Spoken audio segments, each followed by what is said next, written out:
Ever feel like the news is just a blur of headlines? Like, it's tough to really dig into what's going on. We're going to deep dive into some of the biggest true crime stories this week. Not just what happened, but like what it all means. Yeah, we've got a wild mix this time. A child abduction, thankfully with a happy ending, a cold case that's suddenly hot after decades, and even a parole decision that's got everyone debating justice itself. Let's start with little Charlotte Senna, the 9-year-old taken from that New York campground. Every parent's worst nightmare, right? The abandoned bike, the huge search, that ransom note. And that's what's fascinating about this one. The ransom note was a huge, long clue, delivered right to the family's house, but get this, it had fingerprints on it. You know, it's crazy how a tiny fingerprint can blow a case wide open, like straight out of detective show. Totally. And those prints led right to 46-year-old Craig Ross. Turns out he had a DWI back in '99, so they had his prints on file. That break let them track him to a camper, behind his mother's house no less, and thank God Charlotte was there, safe. The whole country breathed a sigh of relief when they found her. But even with a happy ending, there are still some things that don't quite add up. Like, she was found wearing an adult-sized sweatshirt, not her own clothes. That's got to be unsettling. For sure. It makes you wonder what exactly went down in those hours she was missing. That's why investigators are combing through everything, looking for any video footage, anything that might show what happened leading up to the rescue. Every detail matters. Speaking of cases with more questions than answers, let's jump to a cold case that's suddenly back in the spotlight. The murder of Tupac Shakur. 27 years later, and it's still captivating people. It's a mystery wrapped in a riddle, you know, larger-than-life personalities, the whole 90s hip-hop scene as a backdrop. To get the recent breakthrough, we got to rewind back to 96, back to that East Coast-West Coast rivalry. Things were heated back then. So much ego, pride, and sadly, a lot of violence. Tupac, of course, was a huge figure on the West Coast. He'd been shot in a robbery in New York in '94, and he publicly blamed Biggie Smalls and Puff Daddy for it. Just poured fuel on the fire. And that accusation set off a whole chain of events. Fast forward to Las Vegas in 96. Tupac and Suge Knight, the head of Death Row Records, are leaving a Mike Tyson fight at the MGM Grand when they get into it with a group that includes Dwayne Keffy Davis and Orlando Baby Lane Anderson. So this fight, was this basically a gang thing? Tupac and Suge with the Bloods, Davis and Anderson with the Crips. Exactly, a super volatile mix of personalities and loyalties. Later that night, Tupac and Suge are driving down the strip. A white Cadillac pulls up next to them, and shots are fired. Tupac's hit multiple times. He died 6 days later, way too young. His death shocked the world. And this case quickly became one of the most famous unsolved murders in America. But after all these years, there's a huge development. Keffa D, who's actually admitted to being there that night in different interviews and documentaries, he's been arrested and charged with Tupac's murder. It's a wild turn of events. The thing is, Keffa D has always been super vague. He'll talk about the murder, but he's never said WHO pulled the trigger. It's like he was playing a dangerous game, pushing the limits, you know. So what finally led to his arrest after all this time? Well, they recently searched Keffa D's house and found some new evidence linked to the murder. Nobody's saying exactly what it is, but it was enough for a grand jury to indict him on murder charges. So decades later, is this finally justice for Tupac? Hold on, there's another twist. Suge Knight, who was in the car with Tupac when it happened, says he won't testify against Keffa D. He even says they arrested the wrong guy. Suge Knight's always been a mysterious figure, always surrounded by controversy. And this just makes everything even more complicated. No kidding. So if Suge doesn't think Keffa D did it, who does he think is responsible? Right. It's like he's holding a key piece of the puzzle. He hasn't named names, but he's hinted that it wasn't Keffa D's nephew, Orlando Anderson, either. Remember, he was involved in that fight at the MGM Grand.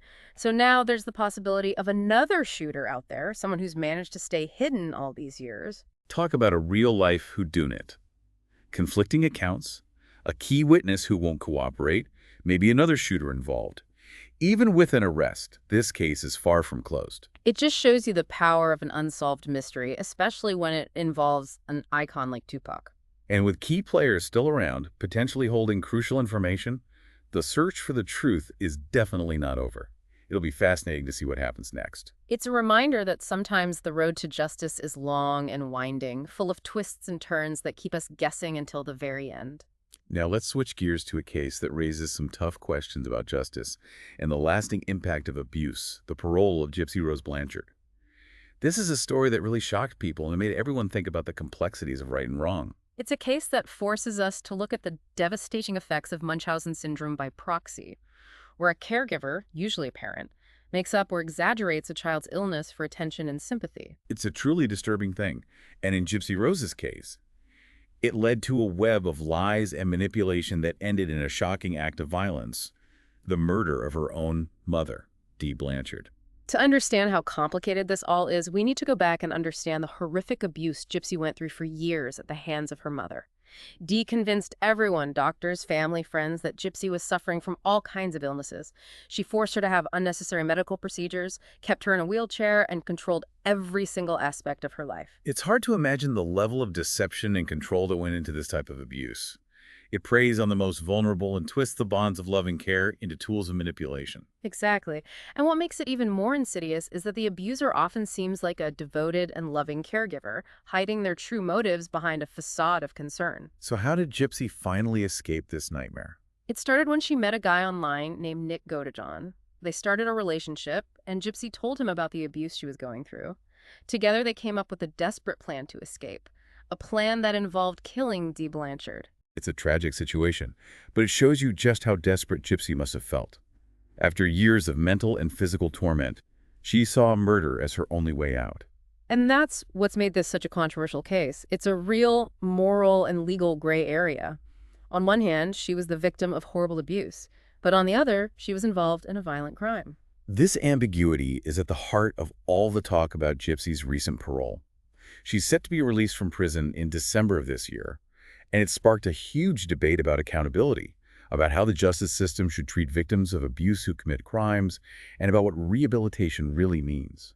It's a case that forces us to confront the nuances of real-life situations. There are no easy answers, only tough questions that challenge our ideas about justice, mercy, and the possibility of healing.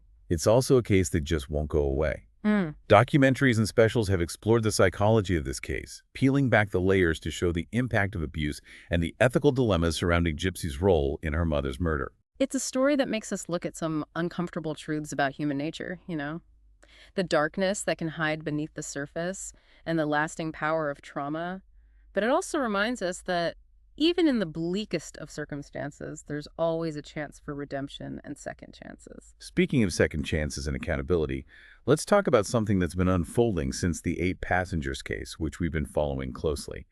This involves Ruby Frank, the mom behind the YouTube channel, who was recently arrested for aggravated child abuse. This arrest really exposed what was happening behind the scenes of this seemingly perfect family, revealing some disturbing patterns of neglect and emotional abuse. And now, everyone's looking at Kevin Frank, Ruby's husband, who hasn't lived in the family home for over a year. And his recent actions have left a lot of people scratching their heads. It's almost unbelievable, like he's more worried about his missing electronic journals than he is about the charges against his wife or the well-being of his own kids. Yeah, it's been a confusing response, to say the least. So his daughter, Sherry, who's been supporting her siblings since Ruby's arrest, went to the family home to get clothes and stuff for her younger sisters. And Kevin, who hadn't been in the house in over a year, decides to report a burglary. He claims Sherry stole his electronic journals. He's even threatening to sue the police, saying they burglarized the house when they went in to arrest Ruby. It's like he's completely lost touch with reality. His lawyer is trying to say that Kevin's focused on rebuilding a loving and healthy relationship with Sherry, but his actions speak louder than words. It's a pretty bizarre and frankly disturbing example of messed up priorities. His behavior really makes you question if he understands accountability at all, and whether he's willing to face up to his role in all of this. This whole situation really shows a bigger problem we're seeing more and more these days. That blurry line between someone's online persona and their real life. The carefully crafted image we see online can hide some much darker truths. It's like that saying, don't judge a book by its cover. In the Franks case, that cover was a picture-perfect family sharing their lives with the world.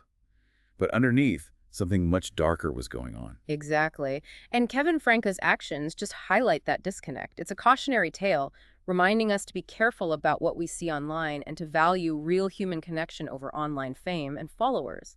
We can't let those curated online personas blind us to the truth. Now let's move on to a trial that's been called The Boy in the Box.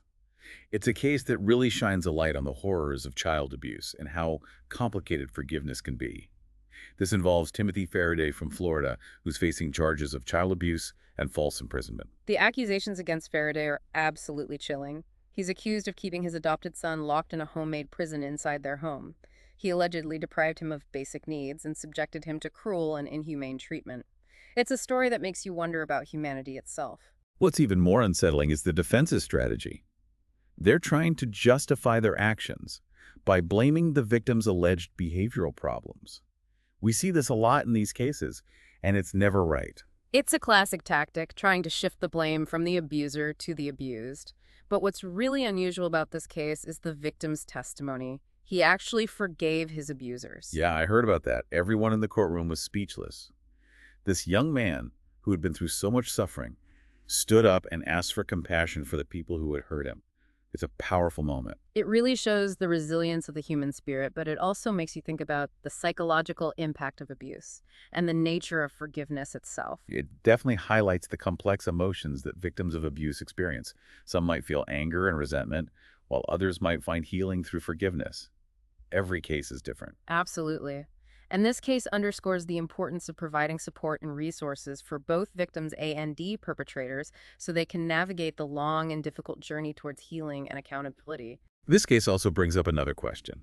Could this forgiveness set a dangerous precedent for future child abuse trials?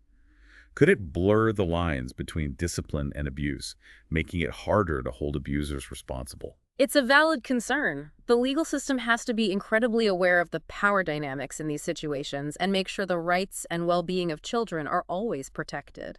This case is a stark reminder that pursuing justice requires a delicate balance between compassion and accountability. We have to work hard to prevent and address child abuse in all its forms. It's a responsibility we all share. These cases, though they're all very different, point to a fundamental truth. Behind the headlines, the courtroom drama, the legal arguments are real people. They're dealing with complex emotions, navigating difficult situations, and facing the consequences of their actions. And that's what we try to do here on The Deep Dive. Go beyond the surface, beyond the sensationalized headlines, and explore the nuances of these stories. We want to understand the human drama that unfolds in the world of true crime. It's about understanding why things happen, not just what happened, and what it means for us as individuals and as a society. It's about seeking understanding, not just judgment, and recognizing that there's always more to the story than what we see at first glance. And sometimes, the most important lessons come from the messy, unresolved parts of the human experience, not the neat and tidy resolutions. We'll be right back after a short break to delve into a few more true crime stories that have grabbed our attention this week. Stay with us. Welcome back to The Deep Dive. Before we move on, I want to pick up on something from earlier. That Timothy Faraday trial, where the victim forgave his abusers. It sparked a lot of conversation, and I think it's worth thinking about the implications. Yeah, it's definitely not something we can just brush aside. On the surface, forgiveness seems like a good thing. But in this case, with the power dynamics and the potential for lasting trauma, could it send a dangerous message? It's a real concern. Could abusers use this case to manipulate victims into staying silent or downplaying their crimes? Could it make it harder for prosecutors to get convictions? These are questions we need to think about seriously. Absolutely. We have to be careful about how we understand this young man's forgiveness. The legal system has to prioritize the safety and well-being of victims no matter what. Exactly. And it shows how important it is to keep talking about the complexities of child abuse, the long-term impact of trauma, and the balance between justice and mercy. Let's switch gears now and talk about something that might seem less serious at first, but it actually points to a disturbing trend we're seeing in true crime. The Frank family, the 8 passengers on YouTube. It's a perfect example of how the line between online personas and real life can get really blurry. This whole situation with Ruby Franke's arrest for child abuse, it exposes the potential dark side of families who build their lives around being online. What we see online is often just a facade, and it can be so hard to tell what's really going on. It's like that saying, never judge a book by its cover. In the Franca family's case, that cover was a picture of this happy, wholesome family sharing their lives with the world. But underneath, there was a much darker story. Right, and Kevin Franke's reaction has only made things worse. It's just baffling how we can be so focused on those missing journals while seemingly ignoring what his wife is accused of and the trauma his children have experienced. It's like his stuff is more important to him than his family. His anger over what he calls a burglary by his own daughter, who was just getting necessities for her siblings, shows how distorted his priorities are. It raises questions about whether he understands accountability and his role in this whole mess. Him not living at home for over a year might be his way of distancing himself from Ruby's alleged abuse, but that doesn't mean he's not responsible as a parent. It's hard to believe he had no idea what was happening in his own home. And now, him trying to act like the loving father who wants to fix things with his daughter just feels fake, especially after what he's done. It's classic deflection and denial, you know? It's what people do when they can't face the truth about themselves and their families. This case is far from over, and we'll definitely keep following it. But it's a good reminder that what we see online is often just a tiny part of the story. We have to be more critical about online content and realize that there's often a huge difference between the image someone projects and their real life. It's a good lesson, especially now with social media being so influential. We have to be smart, be skeptical, and value real human connection over online fame and followers. Let's go back to the Gypsy Rose Blanchard case. This one, with all its twists and turns and ethical dilemmas, makes us think about abuse, manipulation, and what justice actually means. It's a case that's hard to define. There's no doubt Gypsy was abused by her mother, Dee Blanchard, who put her through years of Munchausen syndrome by proxy. But she was also involved in her mother's murder, and we can't ignore that. It's a tough balancing act, right? How do we weigh the abuse she suffered against the crime she committed? How do we figure out what real justice looks like in a situation that's this complicated? These are questions that society is still wrestling with. And with Gypsy getting out of prison soon, the debate is heating up again. It brings us back to the ideas of rehabilitation, how trauma affects decision-making, and how society needs to support people who've been through extreme abuse. Some people say she was desperate, that murder was the only way out of a life of torture. Others say that no matter what she went through, she chose to be part of a violent act and needs to be held accountable. It's a range of opinions, and both sides have good points. There's no easy answer. But that's what makes this case so fascinating and important to talk about. It makes us confront our own biases and beliefs about justice, mercy, and whether people can change. It's a case that goes beyond the headlines and becomes a reflection of our own values and how we handle tough issues like abuse, accountability, and the meaning of justice. And as Gypsy gets ready to come back into society, the conversation about her case is definitely going to continue. It's a conversation we need to have, a conversation that makes us think critically, empathize with everyone involved, and work towards a system that's both just and compassionate. Before we wrap up our deep dive into this week's true crime news, I want us to think about a theme that's come up in a lot of these stories: the power of the past. You're right. Whether it's a cold case like Tupac's murder finally getting somewhere, the lingering effects of abuse in the Gypsy Rose case, or the family secrets that are still haunting the Franks, the past has a way of shaping the present in ways we don't always expect.